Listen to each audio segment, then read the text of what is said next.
Will we be Daggy dancing this year in Tucson, or will the changes not come to fruition? We talked to all the offensive coaches and players yesterday at Arizona Media Day, and we have all of the storylines, news, and notes for you today on the AZ Wildcats podcast. Don't you go anywhere.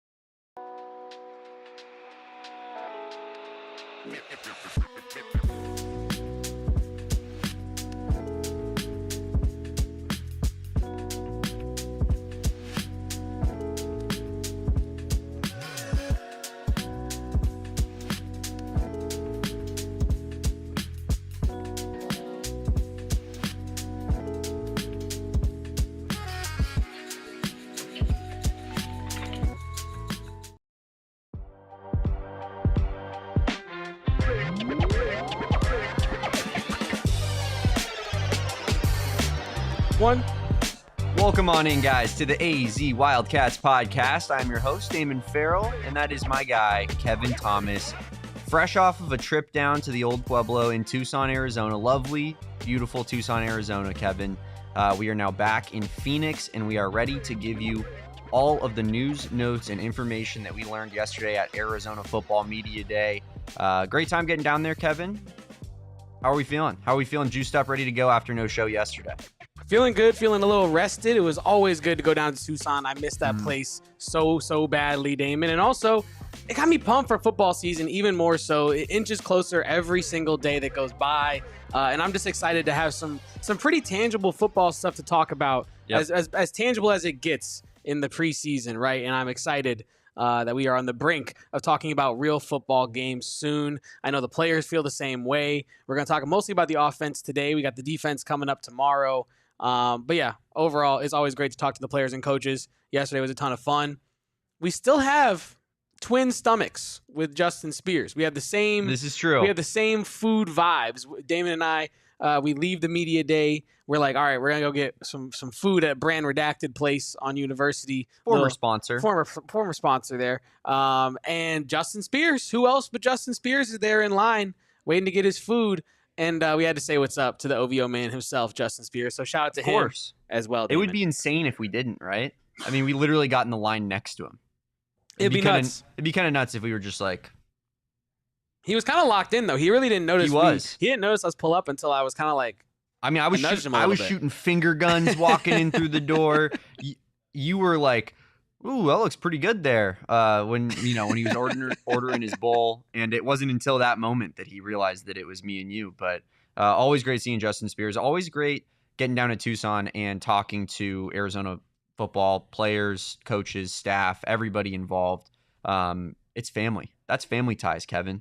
And we are very excited for football season. I feel like I don't know if that's just a factor of how the offseason has played out, just in terms of like anytime that you get to the July portion of the year, you're sitting here just kind of itching for college football, like football, any type of non-baseball related sport, right? And so I think maybe it's partially that, but I think it's also partially the fact that we believe that Arizona football is going to be better than maybe a lot of people do, like the consensus opinion around college football fans around the sport.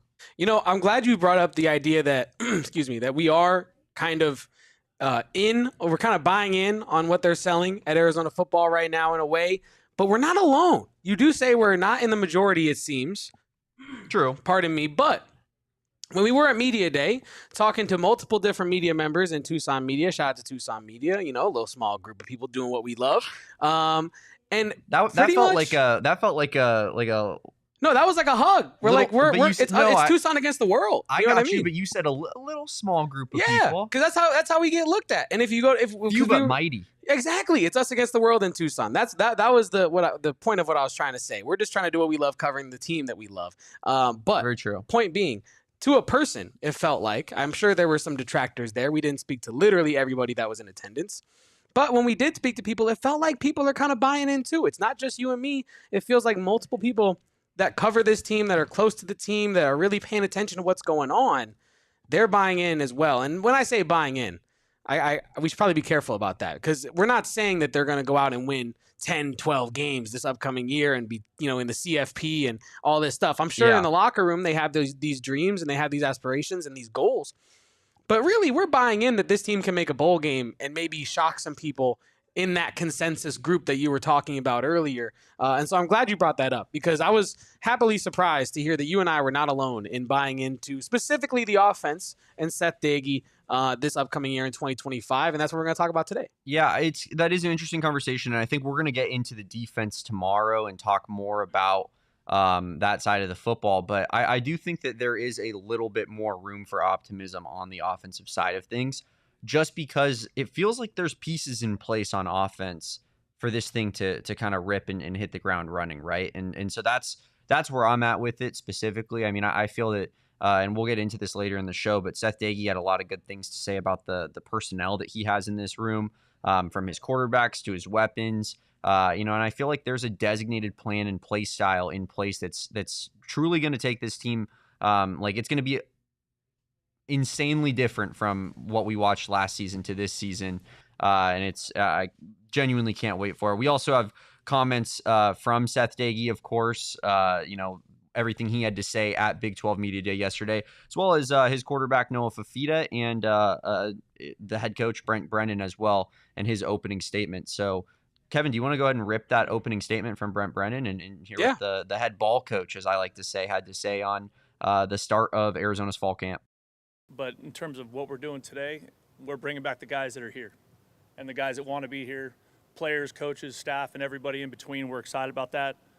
Our second year at the University of Arizona, building our program here. And from day one, when the season ended last year, it has been all about attacking this offseason, attacking this process. And so for us, what that looked like, it started out with retention of our players, then portal, staff. So there's a lot in that. And then that went to the offseason and building momentum through winter conditioning, building momentum through spring practice, building momentum through spring recruiting, building momentum through summer workouts. And that's where we are now today, right? We're at the start of fall camp. I love where this team is at. I love the effort and the intention, the work they've done with Coach Carroll and our strength and conditioning staff over the last 7 months, the work they've done with our new coaches and the coaches on the staff that were here a year ago. I'm extremely excited about, and I think everybody's just ready to get to work. We're not looking in the rear view, we're looking forward. We're moving forward as a football program, and today we get to start keeping score, and we're excited about that.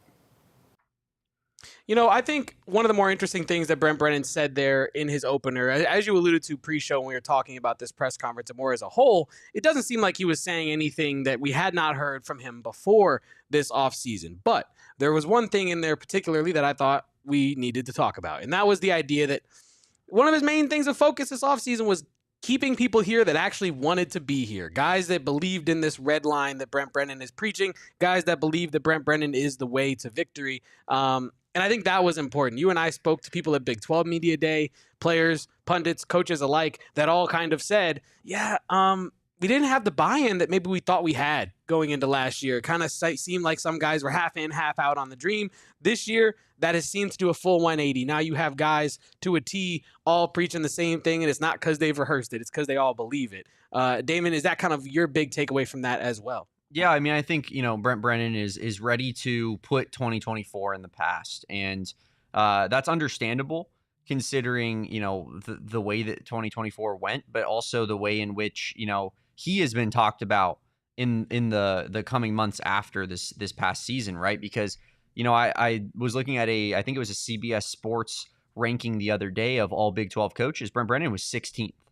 And I'm not even sure Brent Brennan, I mean, obviously Brent Brennan doesn't think he's the worst coach in the conference. And I don't think that anybody on the football team, anybody that is under Brent Brennan in the staff ranks is thinking the same thing. But I also think that, Brent Brennan would tell you, that's what you get when you have first round picks on your team. And, it's a complete disaster of a season where, you end up winning 4 games, and there's obviously a ton of extenuating circumstances that led to that. It's not just like it was all Brent Brennan, but ultimately, I think that the main reason that many of us would say that things went the way they did is because of Brent Brennan's offensive coordinator hire, and that falls on him entirely. Also, the Ja'Cory Krosky Merritt situation with eligibility. Arizona brought him in. If you don't remember correctly, he committed twice to U of A.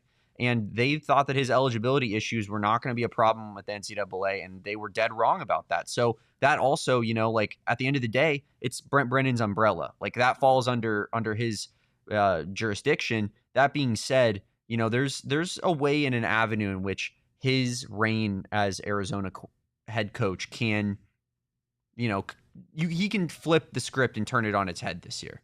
And that starts with Seth Doege, as we talk about all the time on this show, and you're going to hear a ton from Seth Doege because I was tasked with cutting together Seth Doege clips, and my inclination was just like, hey, why don't we just throw the entire press conference together, because Seth Doege is the man and everything that he says fires me up. But that's on Brent Brennan, and you'll hear Seth Doege talk about that too. Like Brent Brennan is the reason he is here. And, I feel like you feel that top to bottom, the entire athletic department and within the entire football program. I mean, I'm going to keep it short on this point. But one thing I really wanted to touch on that you said, because I agree with all of it, but one thing I really wanted to key in on is that JCM piece. When I spoke to Alonzo Carter yesterday, he brought up the idea of like, look, without saying too much, Damon's right. He didn't say that, but he did allude to your point earlier about how, could you imagine this team with a NFL starting quality running back, because that is what JCM is being talked about in that ilk for Washington. He's being talked about as a starting quality running back in the NFL.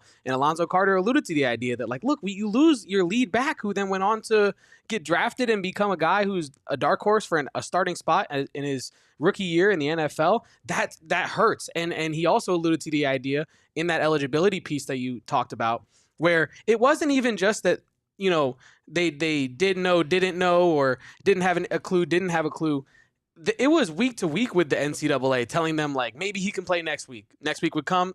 Nope, sorry, still not eligible. Maybe he'll play next week, though. And then next week would come, and then here you are week 5, and if it finally is ruled out, but you've spent 5 weeks without your lead back who went on to play in the NFL. And that is a tough way for any offense to have to overcome early in the year, in the first year of a head coach, and the first year of a new OC who ultimately didn't work out anyway.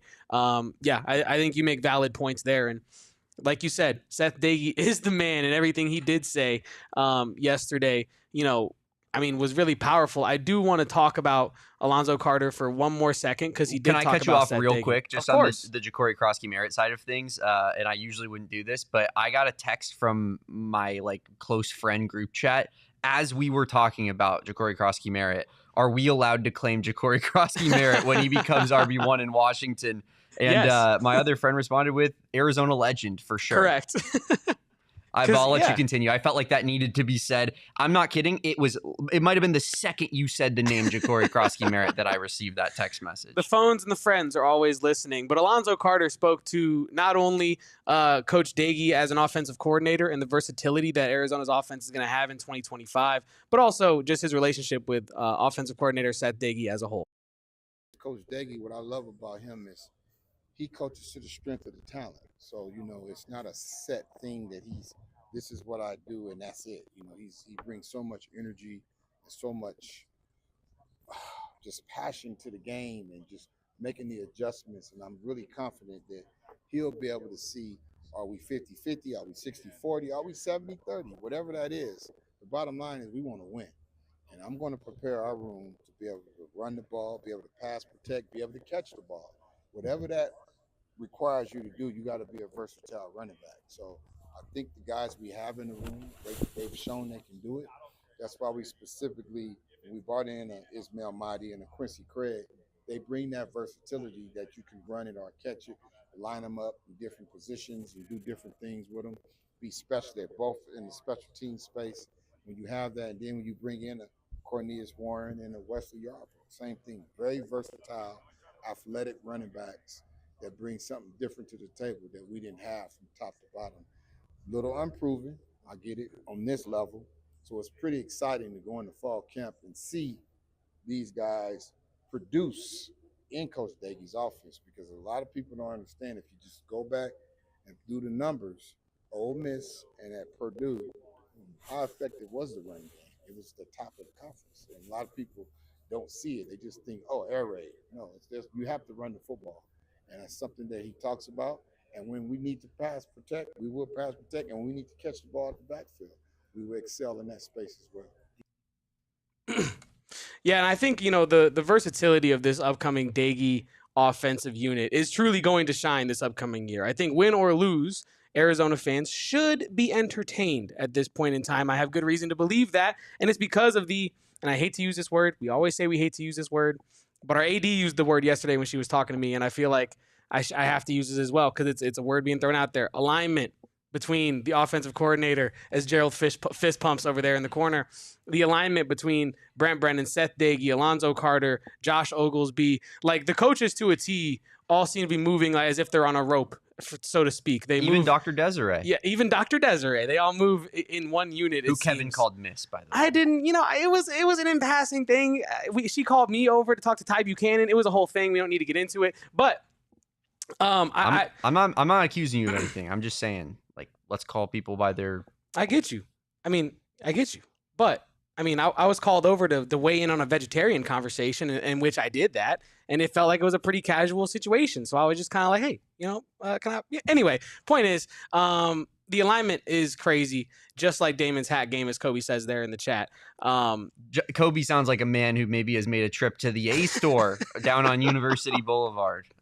They do sell branded bills over there, by the way. They do. I tried to tell the person there, who we did speak to for quite a while there, that they need to get more branded bills on those shelves. But that's not the point of this podcast today. The point of this podcast is talking about the offense. And Seth Doege's offense, you heard Alonzo Carter say it there, it's going to be fluid. If they need to be 70-30 to the pass, they'll be 70-30 to the pass, and the running backs will get after it in the pass game. If they need to break it down and be a little bit more run heavy, they can do that. They have a bruising running back in Kedrick Risano. They have a home run hitter, to quote the man himself, in Ishmael Mahdi. You have Wesley Yarborough, who's looking really good as well today. So I really feel like the overall replenishment of the skill position groups is going to help this offense be dangerous, be versatile, be deep in 2025. Yeah, absolutely. I'm really excited about the upgraded weaponry and just kind of the upgraded vibe here on offense as we're going to get into. And I think a good way to start it off, you heard, kind of Alonzo Carter speak to Seth Doege and him being the new leader brought in on offense. But Seth Doege, talked a little bit about his relationship with the player leader on offense, and that is quarterback Noah Fafita. So here's what Seth Doege had to say on his QB1. Well, for one, is like the summer is full of player ran practices. Mm-hmm. He ran those practices at an elite level because he has a voice now. Mm-hmm. So he can demand, encourage, and they respond. And so to me, like, that goes so much, like, you hear it all the time, the saying of like player-led teams win championships. Well, that's where it starts. I really do think that's where it starts, because when you're out on the field on a Saturday night, none of us can come save you, right? We can have the best plan we can possibly have. We can call the best play we can possibly call. We can give you the adjustments to get us into a better play. But at the end of the day, you guys are on the field. And I think that's where it gets lost sometimes as coaching, is like, you think it's about you. No, it's about those kids still. And those are the guys that are playing. So, with Noah taking more of a vocal approach, Chris Hunter has taken more of a vocal approach. We have like real voices on the offense now, where when I came in here, it's like, man, you had to beg somebody to speak. And I think that's just an advantage. I'm not saying that's the reason you'll win or lose, but it is a competitive advantage when you have real leadership and real vocal leadership within the players.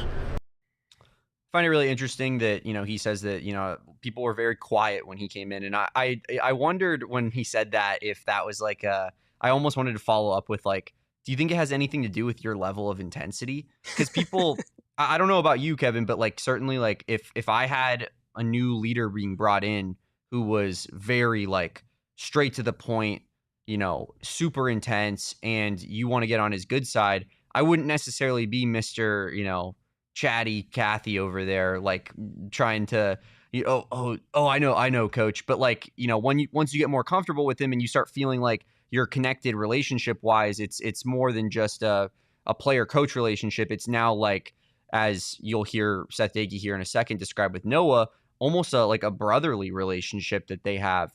And when you start to care about each other, then I think it leads to other people being able to speak up a little bit more. And that's really where your chemistry needs to be. in terms of a level of connectedness to have a good football team, frankly. And so, here's what Seth Doege had to say on his quarterback, Noah Fafita. When I first got here, the biggest thing for me and him was obviously developing trust in a relationship to where we could actually talk through like where he struggles and what he's not comfortable with.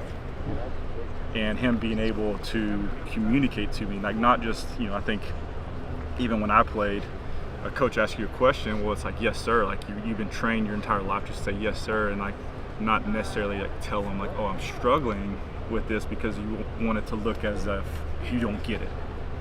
Well, he gets it, but if the timing and rhythm isn't, if he doesn't feel it like I feel it, then we need to find some common ground. And it may not be exactly how I want it, but the timing and rhythm is still the same, and he's comfortable, and he feels explosive, and he feels like a playmaker. Then we can adapt that drop, we can adapt that technique, and so I think we've gotten to a place where we can really have like really honest conversations with each other, trying to figure out what's the best way to attack this type of play or this type of throw, or where the eye progression should be. And so it's really fun to get to coach him just because he gets it. It's like you're not coaching a young quarterback, you're coaching almost like a pro. He's done it for so long, and he's seen the good and the bad. He's been through experiences of beating OU in a big-time bowl game, and then falling short. And as a quarterback, I know what it feels like. We at Texas Tech my junior year, we didn't make a bowl game, and it was like the first time in like 17 or 18 years or something crazy. And you're sitting at home thinking, man, I just let this entire university down. I let all the people in Lubbock down. Like everybody is looking at me sideways. Well, he probably feels the same way about Tucson. This place means something to him. Arizona means something to him. So he's got a lot of edge to him right now, which is a lot of fun. It's the tightest relationship that I've had since I've coached. I consider Noah almost like a little brother now. I consider myself a mentor for him, but he's so easy to get along with because all he wants to do is do it the right way. But we've gotten to a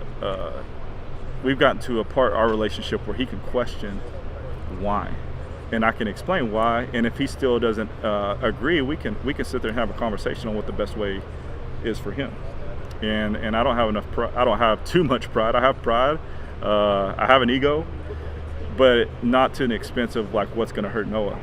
My thought process is like, what can I do to make sure that he's the most confident, well-prepared, and explosive athlete he can possibly be. And I wanted to talk about this coming out of that Seth Doege piece when they were talking about the relationship there, because he is super intense and he is super direct. But he's also incredibly motivated, and he's been in these shoes before that Noah Fafita is wearing. And I think when you bring up the idea of like, do you think that it was quiet when Doege came in at first because people were uncomfortable with his intensity? And I think that's a part of it. I really do think that is a part of it. But I think the uncomfortability is also like a feeling out process in a way. You know what I mean? I think when you are a guy like Noah Fafita, who is as driven, as diligent, as specific, I'll say, with his preparation as he is, and then you pair him with a guy that is just as diligent, just as intense, just as focused, just as driven as him, then over time you do get that really close connection that Doege was talking about. Mm-hmm. So I think it's a little bit a mix of both, of Noah Fafita being a little quiet at first. He's like, does this guy have the same juice that I want? And I think he does, but let's see it happen. Let's see it play out. And then once you get that first, that real taste of, okay, at a practice, this is what it's like. At a film review, this is what it's like. We can mesh on that level. The relationship just skyrockets from there. And so I really do think that Noah Fafita has finally found an OC, and not like, under Fish, he didn't have people that could put him in positions to succeed, because that's where he succeeded the most, you could say, right? And but I do think last year having a guy like Dino Babers, who has had success at Syracuse as the head coach in a way, but he likely, I don't know this for certain, so I am speculating here, but it feels like, based on the relationship that Fafita had with the prior Jed Fish regime and also the current Seth Doege, version of things, it feels like Noah Fafita has finally found an offensive coordinator that matches his focus, matches his intensity, matches his love for the game. And I hope that we're going to see the fruits of that labor this season, and it's going to result in a focused Noah Fafita that is going to be a productive Noah Fafita in the 2025 season, right? Yeah, I mean, I think, when you hear things like Seth Doege say that this is the closest relationship he's ever had with a player in his time coaching, and, it hasn't been the longest time coaching in the world. He is still a newer, coach. He's very, very young for, the coaching world, but especially to be in the position that he's in. But to say that is, I think it means a lot. And, he has been around some really good football teams, but the fact that he was able to keep Noah here and develop this relationship so fast to the point where you hear the things that they say about each other, and they both seem like such genuine people that I actually truly believe the words that come out of their mouth when Noah Fafita talks about, his relationship with Seth Doege and how it's benefited him.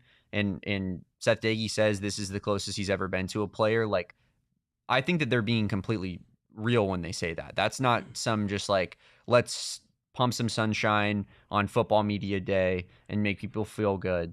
Like, I actually put some stock into that, and it gives me more confidence going into this year than maybe I had 2 months ago when we were talking about this team. But Seth Doege has talked a lot about his ability to adapt to the players that he has given to him on offense. Here's him talking about adapting to his quarterbacks that he has in this room. I think from a scheme standpoint, you're just adding wrinkles to what Noah does well and what Braden does well. So, last year at Marshall, I had to adjust it to Braylon, who was more of a dual threat guy, and we ran him a lot more than I was anticipating running him coming out of fall camp. Mm-hmm. At fall camp, I was still running my stuff. You get into a season and you realize, okay, when the bullets are flying, what does this guy do well? And what Braylon does well is run the football. And so we ran him more than I anticipated him running, so we had to almost adjust the scheme into what fits him, which was perfect because I didn't have to adjust much, just adjusting what he does. Mm-hmm. And then obviously calling more runs and more quarterback runs. Well, with Noah and Braden, like they're very, very good throwers. They process extremely well. They're very mature. They've been through a lot of big time moments. I mean, I was talking to Braden Locke earlier today. I mean, this guy's played Bama. He's played Oregon. He's played Penn State. He's played at some big time moments and done well at times. And so from an experience standpoint, those guys, when you do adjust, they can adjust quickly. If you add a wrinkle, they can do it quickly. So to be clear with you, like, our install is probably as heavy as it's ever been, strictly because the two quarterbacks can handle it.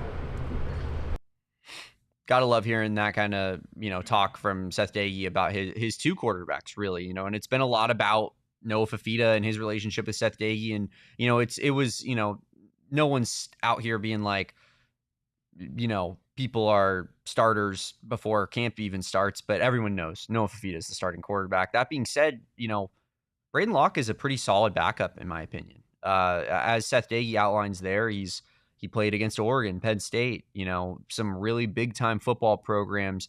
He wasn't great last year at Wisconsin, but he also wasn't, he's playable. And a guy with big game experience like that, backing up Noah Fafita, and who seems like he is comfortable in his role, I think that could go a really long way. And I'm excited for, obviously I don't want to see Braden Locke play football, but it's nice to have that guy playing and pushing your starting quarterback throughout the season, and just an extra set of eyes, ears in the room that has actual legit playing experience. Because, and I don't have this clip here, but Seth Doege talked about, and Noah Fafita, they both talked about how important it is that Seth Doege played college football and did so at a high level, and what that does for, having, that extra set of eyes of someone that Noah Fafita knows has played in huge games. Seth Doege was, like at one point, like one of the all-time leaders in completion percentage in college football history.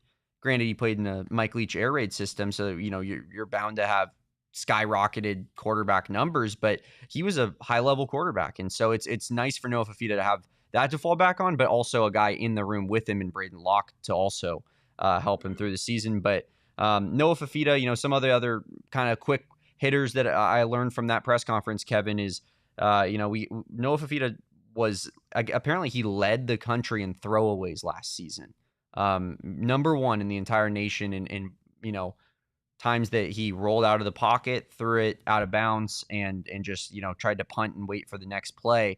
And that was just, it goes to show the lack of protection. But I think even at a deeper level, it goes to show the lack of ingenuity from a route concept standpoint of like, there weren't good routes being drawn up for these wide receivers. And that's also partly on the receivers for not being, high enough caliber of players to get open. But it also just felt like everything was so vanilla, so basic, and it led to Fafita having to take a lot of sacks, but also having to just kind of, punt on that play and move on. Seth Doege says that, in response to that, he said that it's because he's trying to eliminate those negative plays as a quarterback. That's what you're always taught to do. But also it showed him that Fafita kind of needs to use his legs a little bit more to escape the pressure. And so they talked about Fafita and his ability to kind of be a little bit more of a dual threat, but in particular, his ability to throw elite on the run, which Seth Doege said that he wasn't really as sure about coming into Arizona. He didn't know that was such a skill that Fafita had. And he said that we're going to really try to make that a thing next season, get him out of the pocket, get him mobile, and get him running. We're going to talk a little bit more about Seth Doege's, media availability, as well as what Fafita and other players on offense had to say as we continue our offensive preview here on the AZ Wildcats pod. We'll do that right after the break.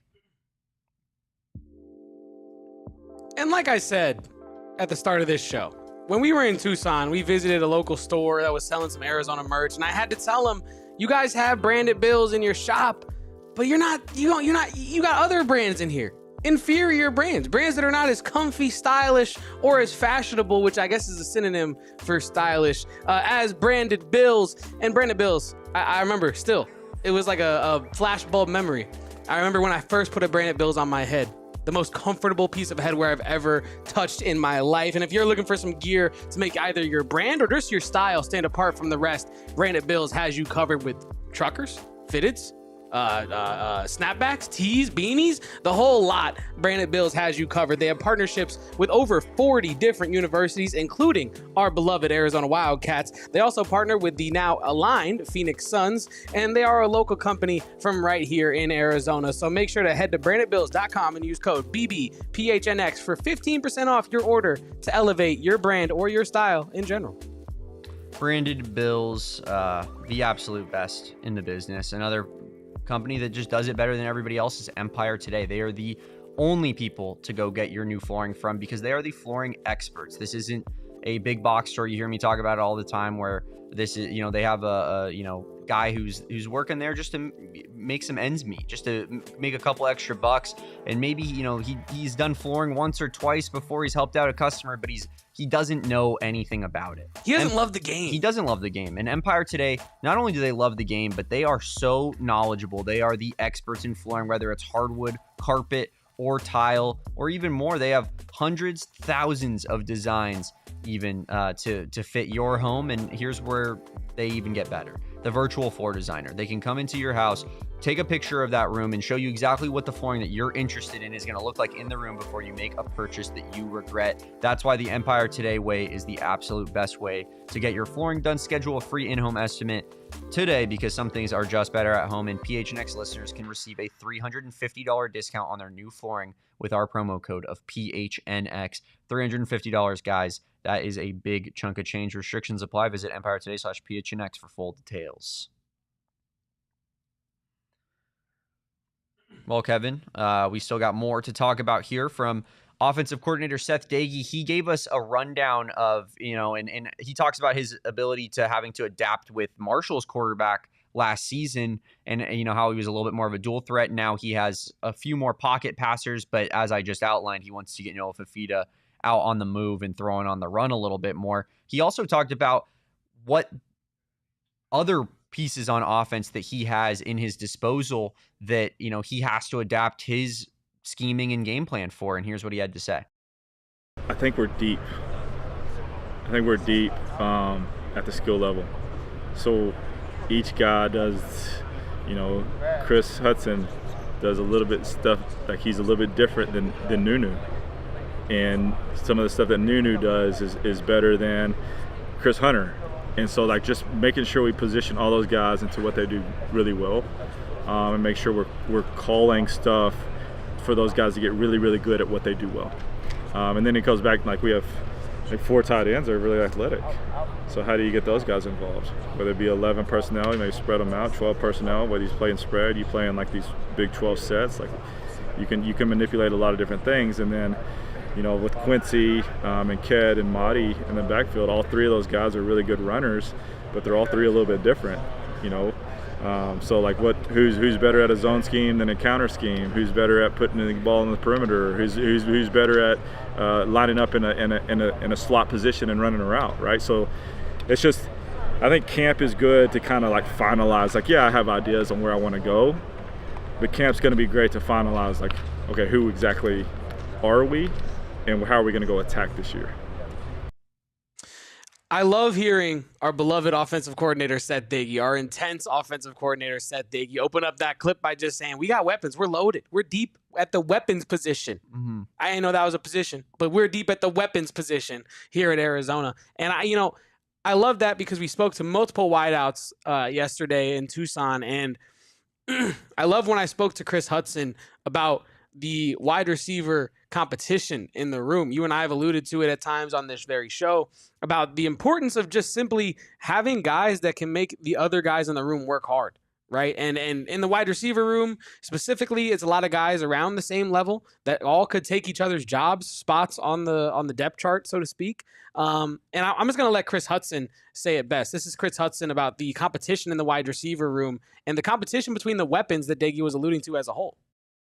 Oh, man, it's outstanding, man. Everybody competes. You can feel the energy when you walk in the room. Everybody competes. And it's at the same time, it's all love for each other. You know, it's just not hatred and, you know what I mean, competing and want a guy to lose. No, everybody in the room is like we want each other to win. And I think that's the main factor in the receiver group, that, you know, you don't want to have no toxic, players in your room. And I think we don't have none. And everybody works together and everybody want each other to win. He said it there. Everybody wants each other to win. And I think, you saw it today with that incredible catch that Trace Spivey III made out there at, fall Stonks? camp. I mean, the Stonks, shout out to Juan Serrano. I'll be on the ball later, so shout out to that. But the Stonks are going crazy for Trace Spiveyville there. And I think the competition in this room, because you and I have talked about Trace Spivey as almost being like not to put it down in a demeaning way, but like for lack of a better word, a tertiary piece in the wide receiver room, a piece that could really play a part in helping you. It could boost you to success, but not necessarily a piece that you're going to invest in and put a lot of stonks into, so to speak, right? Yeah. But by that same coin, anyone in the receiver room could take a number 2, number 1 spot for the most part, I feel like, at times in this season. And that is the weaponry that Seth Doege has to work with in this offense. And it's not just in the wide receiver room, right? It's out of the backfield as well. Ishmael Mahdi's talking about how he wants to play a part in the pass game. Ricino is talking about the same thing. And I just feel like across the board, Doege is correct. They are deep at the weapons position. Not only that, I believe it was said today that Seth Doege believes that the tight end group is the most improved group from the start of spring camp to now. So, we talk ad nauseum about the running backs, the, 8 or so wide receivers that figure to get playing time. But the tight ends, that's if they truly have seen the most improvement, that's another facet of this offense that you're just going to have to, kind of have in your back pocket. There's obviously Kean Burnett. There's, we've talked about Tyler Powell, and Brent Brennan made a big declaration about Tyler Powell yesterday during his opening presser, where he said that Tyler Powell has taken a massive step forward this season. And I think you're going to see Tyler Powell play a lot of inline, while Kean Burnett plays a little bit more split, kind of in the slot as a tight end with some 12 personnel on the field, which I think could be extremely successful if Seth Doege can utilize that properly. And that's not even to mention like the guys like Sam Olsen, who we saw play a lot of football last year. And, similar to how we are the number 1 Trey Townsend podcast, I think we are also the number 1 Sam Olsen podcast in America. But Sam Olsen is he can take some snaps. I don't want to see him play more than those 2 guys I just mentioned off the top. But he has starter experience, and so he does bear mentioning. And that's also you have Cameron Barmore, who they brought in from, I believe, Mercyhurst, and is just like basically a basketball player. He's like an NBA power forward at tight end. And it's just like, what can that guy do in the red zone? Does this step up in competition? Does that really like? Yeah, people still aren't 6'7", 6'8" on the football field. You know what I mean? Yeah. Even at Arizona versus Mercyhurst. So can he, have kind of use that box out ability to maybe be a huge red zone threat for this team? I just think that there's so many weapons top to bottom, and maybe there's not that elite guy that you really hang your hat on and say like, well, we got T-Mac, we got Ja'Cory Krosky-Merritt, like those guys are our dogs. But there's so many names you can list down where you're like, this guy could be really good, and this guy could be really good, and this guy could be really good. And it's the number one thing I'm excited for this season is to see who really separates themselves from a weaponry standpoint.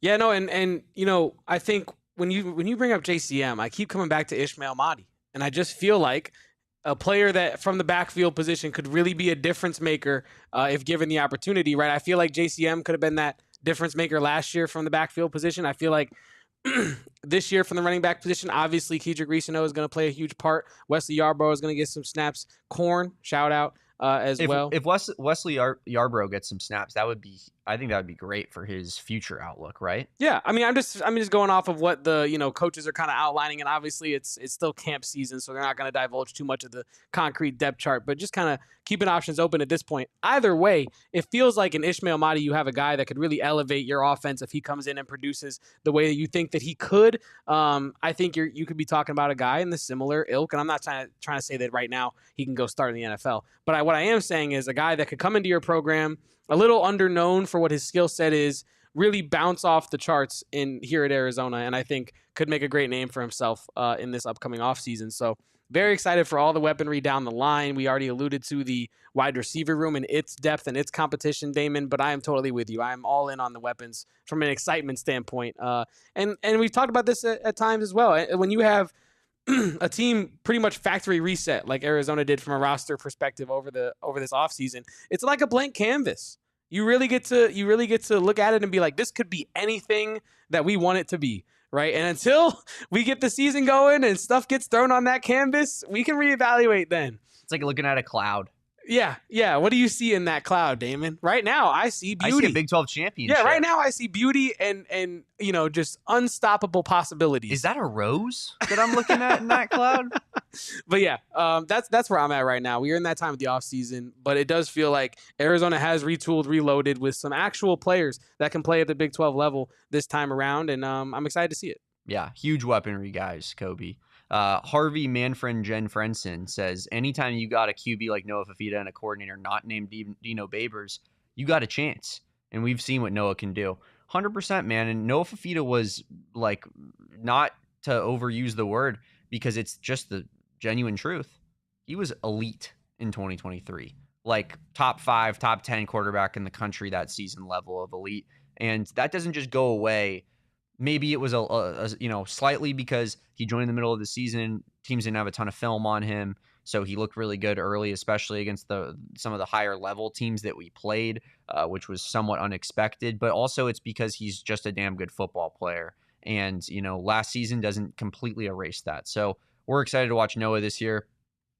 A lot's been made of Seth Doege being the savior of this offense. Me and you, Kevin, have kind of I think crowned him as that, as well as, majority of this fan base, I would say, where it just feels like the vibes are, man, Seth Doege is just going to completely change how this team looks on the offensive side of the ball in 2025. But with that comes the pressure of being anointed that savior. And this is what Seth Doege had to say about being anointed the savior of the offense.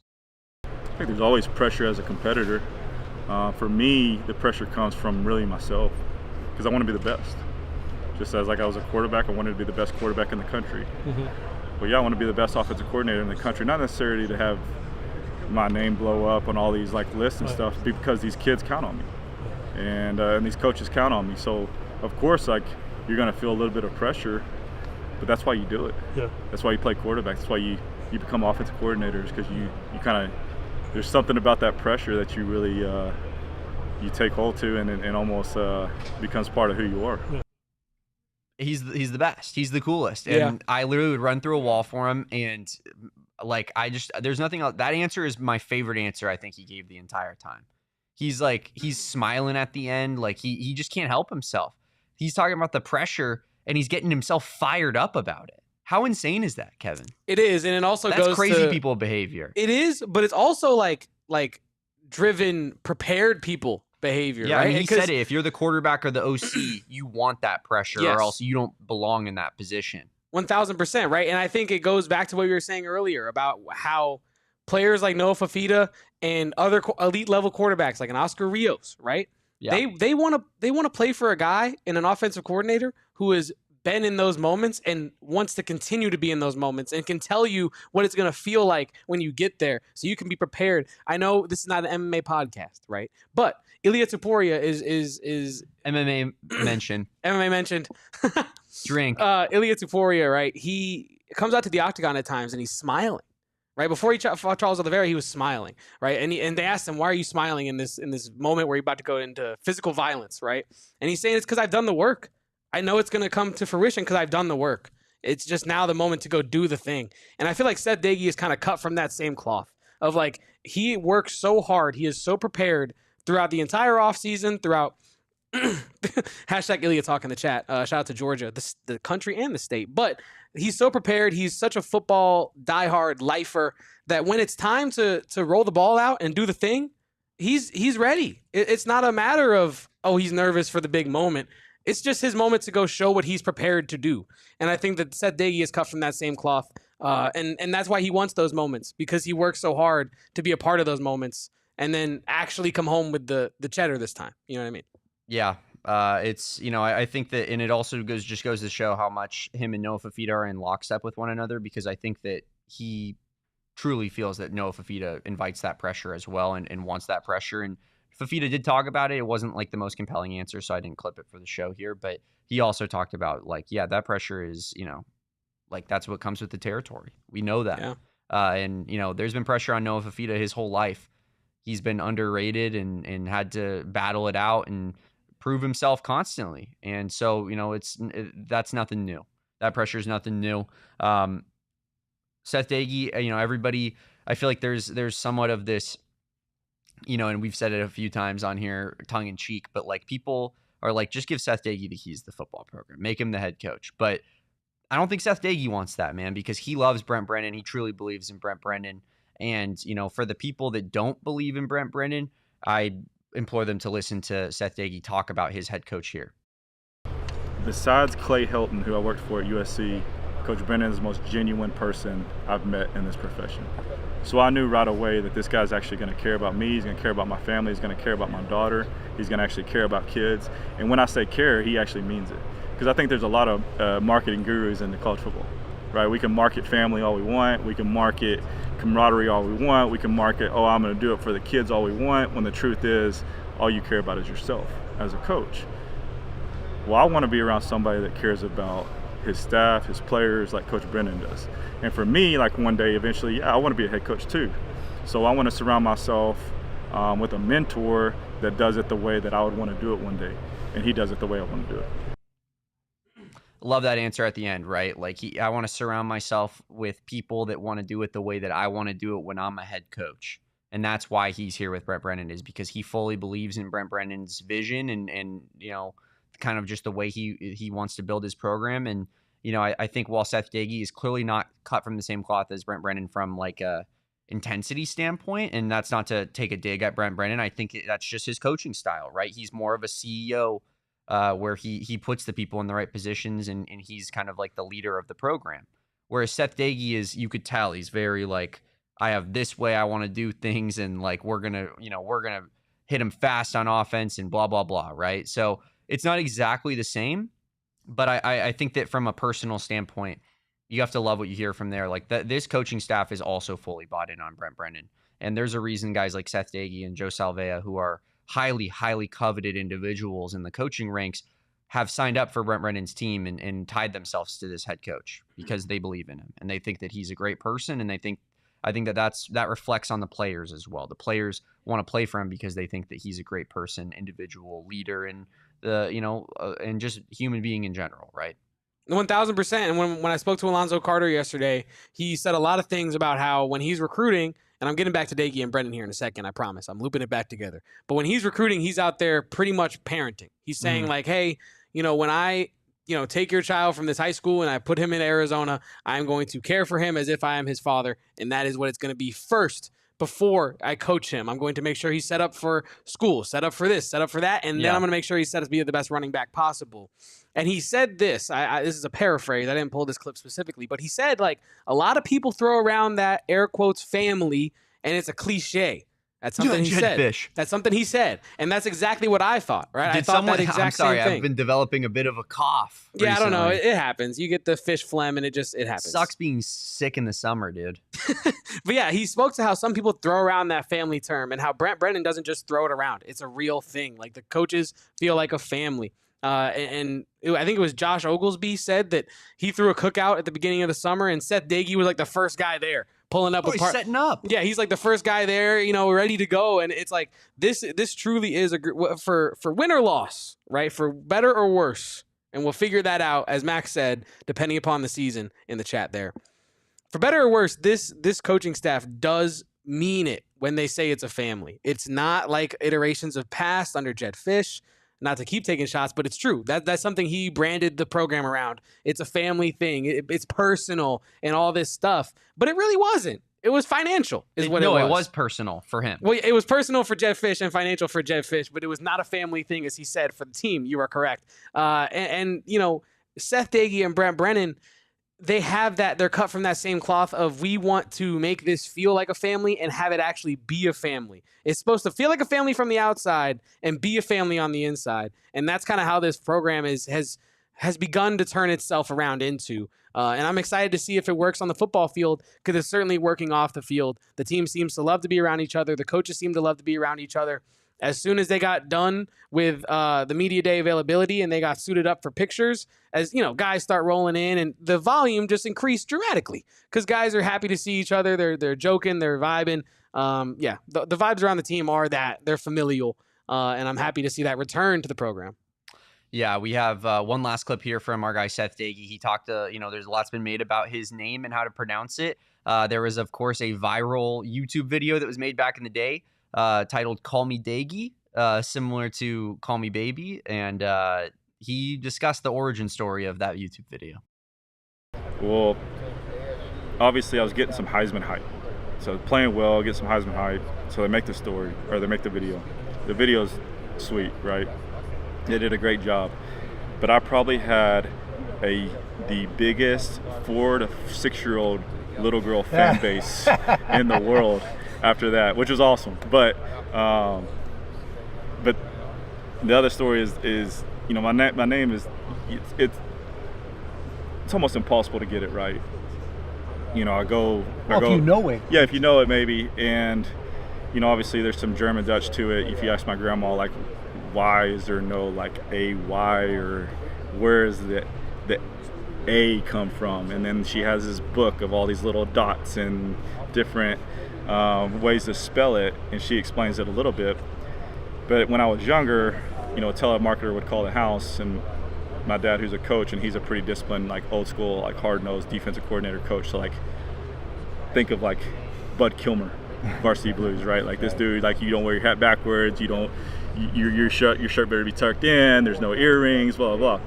So a telemarketer would call the house, he would answer it, and they would say, is Randy Dodge there? And he would scream into the phone, "It's Doege," and hang it up. And how much do you correct people? I don't correct. I'm just like, hey, by the way, if it's needed, I'll correct you. If not, then whatever. And I usually say, like, listen, don't feel bad, like nobody gets it, right? And but I remember thinking as a little kid, like, Dad, why do you get so mad? Nobody's ever gonna get it. Just correct them and be like, okay, we're good. Like, it's not a big. Nobody's trying to disrespect us by not getting our name right. But that's just who he was. It was funny. That was great, dude. It's Doege. Hangs up. That was good. That was really good. And also, I was happy. You can tell where he gets his intensity from. Precisely. I was just about to say it. You can tell that the intensity has been adopted, but tuned down to a more manageable level, it seems. I'll say, without knowing too much of the situation. But that was an awesome clip, right? You've seen the video. I've seen the video, and it just speaks to the kind of person Seth Doege is, right? He's intensity all the time, but also he really is a guy that is willing to make himself the butt of the joke if he needs to. You know what I mean? Yeah, we're going to talk a little bit more about what Noah Fafita and players had to say right after the break here on the AZ Wildcats pod. And if you know me, you know I'm bad with numbers. And if you know numbers, you know that money is numbers, and you need to be good at numbers to manage your money. And like I said, I'm bad at numbers, and that's why I need our friends over at Monarch Money to be my personal CFO, if you will, and manage my finances for me. Now, my thing with Monarch Money is that they are my personal friend for helping me set and crush financial goals. On Monarch Money's app, you can set goals there. Make sure if you have a trip coming up and you got to save X amount of dollars, you can do that, link it to an account, and bang, every dollar you put in there will get tracked for you on your route to your goals. And if you don't believe me, listen to the Wall Street Business Journal, who said Monarch Money was the best budgeting app of 2025. It's the top recommended personal finance app by users as well. That's you at home. And experts alike, with 30,000 5-star reviews. So get control of your overall finances with Monarch Money. Use code PHNX at monarchmoney.com in your browser for half off your first year. That's 50% off of money-saving tools with our friends over at Monarch Money using promo code PHNX at monarchmoney.com. It is almost football season, and that means that it is almost time to fire up the Game Time apps and start buying some tickets because, guys, if you don't know by now, Game Time is the only place to buy last-minute tickets. Here's the way Game Time works. The tickets actually get cheaper the closer you wait till game time. I did something similar when I went to a Padres game a couple weeks ago, earlier in the summer, where I just waited until like an hour before the game, and the prices just kept dipping. Bought my tickets, got the cheapest price point I could, and really enjoyed my seats. Game Time, another one of their great features is they show you exactly where your view is going to look like before you buy those tickets, so you know what to expect when you show up. If there's an obstructed view, they're going to show you what that obstruction is going to be, so that you don't end up wasting a bunch of money on tickets that you don't want in the first place. So, guys, in football season, Game Time is the only place to buy tickets. Head on over to gametime.co or download that app today. Use our promo code of PHNX. You'll get $20 off your first ticket purchase. Terms apply. Again, create an account and redeem code PHNX for $20 off. Download the Game Time app today. Last minute tickets, lowest price, guaranteed. Kevin, what time is it? Game time. Absolutely is game time. We wax poetically about Seth Doege on this program consistently. We just did, a good solid 58-ish minutes on almost entirely Seth Doege, but we also do have the Arizona starting quarterback, Noah Fafita, who spoke to the media yesterday. And Noah Fafita talked about his relationship with his offensive coordinator, Seth Doege, right here.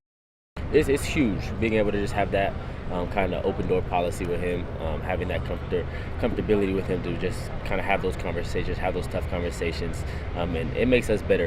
At the end of the day, I'm trying to make him look good. He's trying to put us in the best position to win. So I love Coach Doege. I love him as a coach. I love him as a person. He's helped me in so many ways, from a quarterback to a leader to a person, and I think our relationship off the field makes what we do on the field super fun. He also talked about how, maybe trying to get you to run a little bit more, and not necessarily that you're a dual threat, but just when a play maybe breaks down that you have that as an option. How are you focusing on that, and what do you kind of make of that? I think me and Coach Day got the same kind of mindset going into the year, at win at all costs. So if that calls for my legs, if that calls for my arm, I just want to win. I know Coach Doege's here to win, and Coach Doege's the best offensive coordinator we could have hired to put us in that position. That last answer, fire me up, Noah Fafita. He said, if that costs me my legs, if that costs me my arm, whatever it takes to win. Literally, the guy is willing to put it all out on the football field, and that's why his teammates galvanize around him, and his coaches. Really, you could tell his coaches have the utmost respect for Noah Fafita, the person and the player. But you can tell that that's why his teammates love him, is because he is willing to do whatever it takes to win, and he wants to win more than anything. And he doesn't really care about the stats. Neither does Seth Doege. They just want to actually put W's in the column. 1,000%, right? And I think we've alluded to it multiple times on this podcast and other podcasts alike. Noah Fafita is a genuine dude, and you can tell that when you hear him speak. And I think that is also another reason why his teammates buy into what he says, because he's not selling them a story. Yeah. He's just telling them the truth.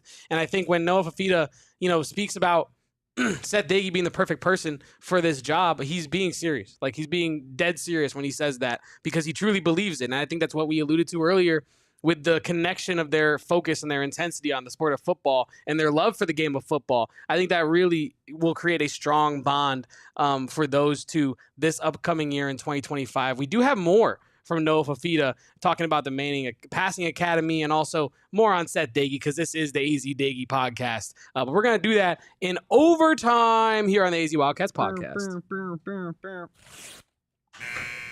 You know, that was right at the hour mark, Damon. I don't think we've ever hit overtime just so sweet, perfect on the mark. And that's how you know it's a great This is Wednesday a professional show. Podcast, Kevin. I don't know if you've heard that.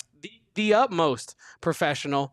We don't make mistakes. We don't make errors. This is the perfect podcast, the AZ Wildcats podcast. And we do have more from Noah Fafita, Damon. We do have more from Noah Fafita, as well as we talk a lot about Seth Doege and just kind of what he brings to the table, the belief in him. But Noah Fafita responded to, what was Brent Brennan's claim at Big 12 Media Day of, what he takes full blame for what Noah Fafita and his struggles and his downfall in 2024. This is what Noah Fafita had to say about his head coach taking the blame. I appreciate that. He's a leader, and that's why. He's a leader of men at the end of the day, and that's why we're all going to follow him to wherever he wants to lead us. But like I said, me being a leader myself, I do take responsibility for that, and I got to be able to put Coach B in the best position to succeed as well. A lot of leaders in this room, and I think that's where I think a lot of my confidence stems from, is the fact that I think Brent Brennan, Seth Doege, Noah Fafita, the three guys that you want to be that three-headed snake of leadership in your offense, all display elite levels of leadership. And so if everybody respects those three guys, then how could things go wrong? I guess to the level that they went wrong last year. Brent Brennan is, I think that he is, if not anything, he is a leader, and maybe there was a lack of respect from some players on the team last year. Got those guys out the door, fresh start. Now going into 2025, Noah Fafita talked about what is different about this 2025 team and what will be different about 2025 than the horrendous nightmare of last season. Because the belief, the mindset that we have going into fall camp, we know that we owe the Tucson community, but we also know that we owe each other kind of our all, and that's kind of the last 5 days. Everybody's been itching to get back. We had a great end to our summer conditioning, our summer workouts with Coach Carroll. So I think we're all in a mindset and mentality that we have the pieces and we have the belief to do what nobody in the world outside of our facility, outside of our city thinks we could do. And we truly do believe it, and we're ready to go prove it. Because at the end of the day, we can say all we want to say. We got to go prove it, and that's what the next 3 weeks are for, and going into the season. That's our fearless leader, Noah Fafita. I love that guy, man. And I think, isn't he so cool? He is just the coolest, man. Wow. But I was going to say that. Not sure you should be the arbiter of that.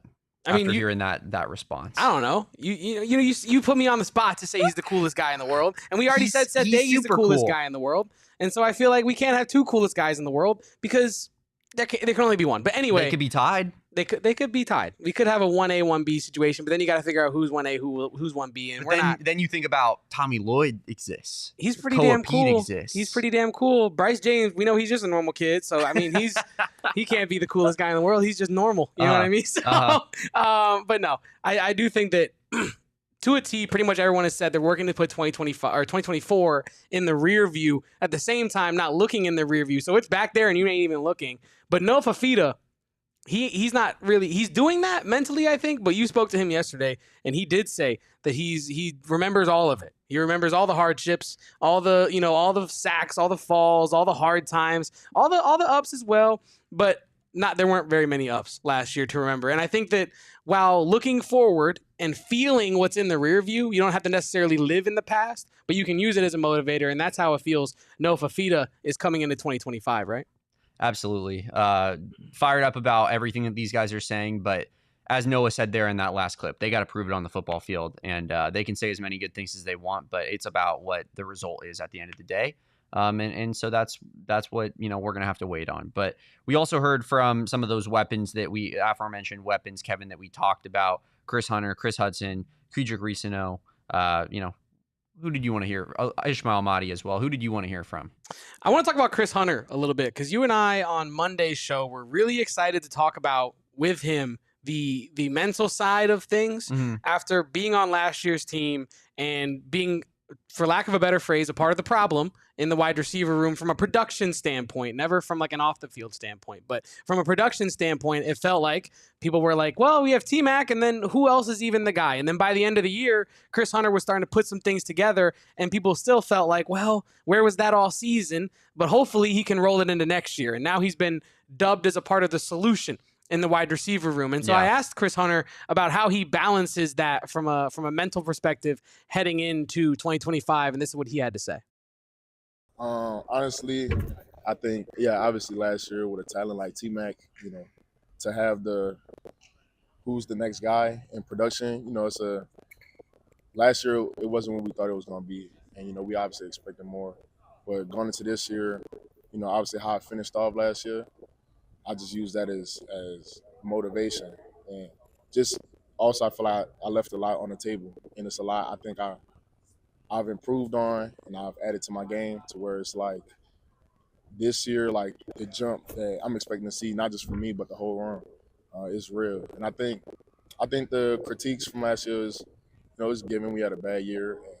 We didn't have much production outside of T-Mac. But, I think from what I've shown in the 6 games I've started and what I've worked on this whole off season, and obviously with the guys who came in the spring and the dudes who stayed, what they've shown that they could do for us, I think that excitement for what's to come this year is real. The main thing is my after catch.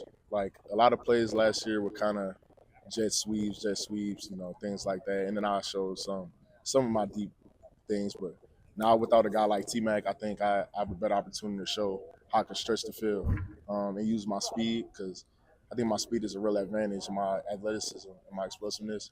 So just showing what I could do as a real route runner, I think I've worked on that to tirelessly and over. So showing how I can make plays after the catch with the ball in my hand, I think that's going to be the biggest jump.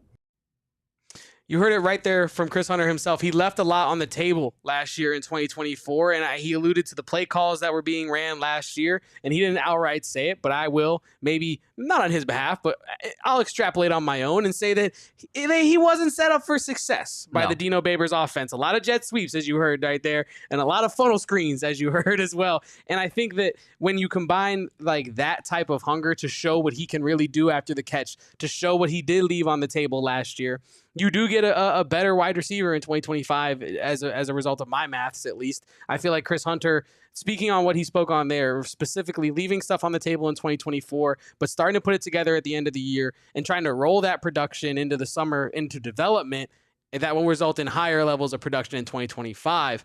Another player. Real quick, Chris Hunter, I asked him just about, why he came on the scene so hot at the end of the year last year, and he straight up told me just opportunity. He said, once I started getting more playing time, I started being able to prove what I could do. I built that relationship with Noah, and we've been working on that all off season long, improving that relationship even further. So I think Chris Hunter is, you hear him every time a coach brings up the wide receivers, he's one of the first names they bring up. Expect big role out of Chris Hunter in 2025.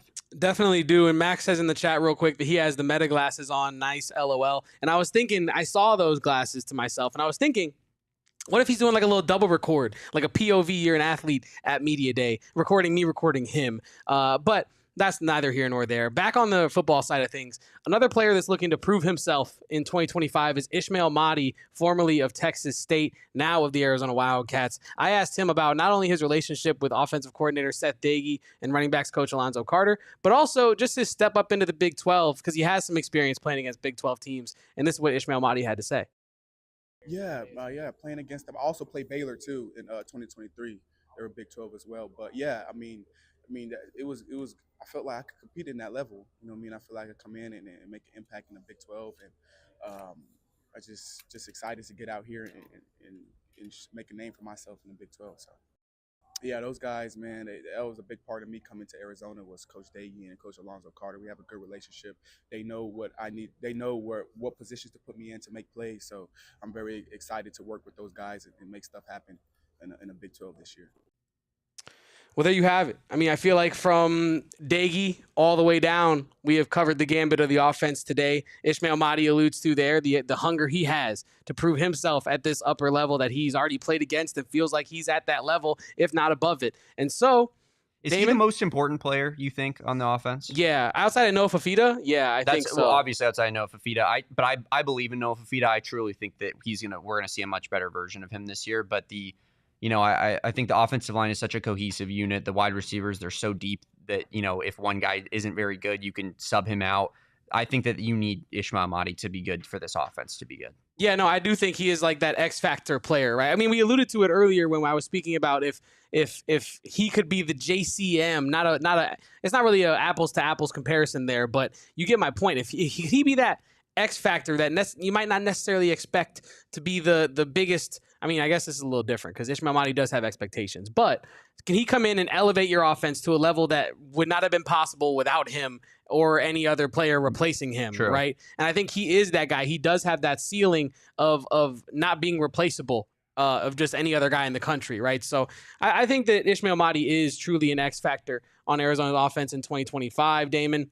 We have broken down the offense as a whole on today's show, and I feel like if you're not prepared to watch Arizona's offense in 2025 after this episode, you're lost, brother. Go back and watch some more episodes of the AZ Wildcats podcast and get caught up on the off season if you've been sleeping, which I understand. It's a long summer. It's going to be a long season, so you got to get the rest, but you got to catch up using us, the AZ Wildcats podcast. And before we get out of here, Damon, there's one player on this team that has some real star power, some real potential on the old silver screen. And that is Chuba Ma'i, who appeared in a brand redacted commercial for the Super Bowl, of all things. No free odds. And when I spoke to Chuba about this, he kind of told me that it was out of the blue and he thought it was a scam. So this is what Chuba Ma'i had to say about his TV experience and if he's going to do any acting after his football career is over. I mean, you never really imagine yourself being on TV. So, I mean, it was just a really cool experience, just being able to see my face on live television, especially during one of the biggest events in the world, really, the Super Bowl. And I don't know, the opportunity just came up to me randomly in an email. At first, I thought it was a scam, and then they started sending me the flight information and stuff, and I was like, let's do it. Why not? I knew I was going to LA to film, but I just didn't believe it at first when they were telling me. Then they started asking me, like, oh, what's your schedule like? What flight can you take? Like, when do you have a bye week and stuff like that. So did you enjoy the process? Oh, for sure. It was a quick one. It was right after our Kansas State game last year. We had a bye week after that, and I flew up Sunday. Flew out Sunday, filmed it, and I came back Monday. It's pretty fun. Potentially. I got a little series coming soon. Stay tuned. Okay. It's called Countdown with Chuba, where I just Guy Fieri, diners, drive-ins, and dives here in Tucson. Just going around to different restaurants and just trying it out, bringing some of the boys with me.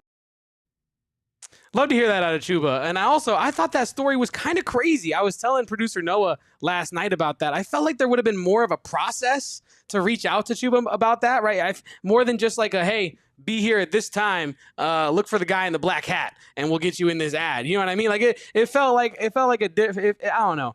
I think maybe as a media member, maybe I glorify it, the acting thing more than I should. But I do feel like the process would have been a little bit more glamorous than getting a mysterious email out of the blue. And then all of a sudden you're in a Super Bowl commercial and you're a college student and maybe arguably not even the biggest star in your team, right? So it's got to be a crazy whirlwind of a situation if you're Chuba there, right? Yeah, Chuba Ma'i, the resident superstar of this team. But also, funny note, when they were taking their picture on the field after we finished up, Chuba Ma'i had a Polynesian skirt on over his pants, his football pants that he was wearing. So I'm sure that in the team photo it will reflect as such. Just a bundle of energy, that guy. But that was our offensive breakdown that we had for you on the AZ Wildcats podcast. Hope, as Kevin said, that you are juiced up to watch this offense in 2025. I am your host, Damon Fairall. You can follow me at Damon Dog. That's Damon DAWG. You can follow my guy Kevin Thomas at Kevo Post. That's KEVOPOSTS. And you can follow our main account at PHNX_Wildcats.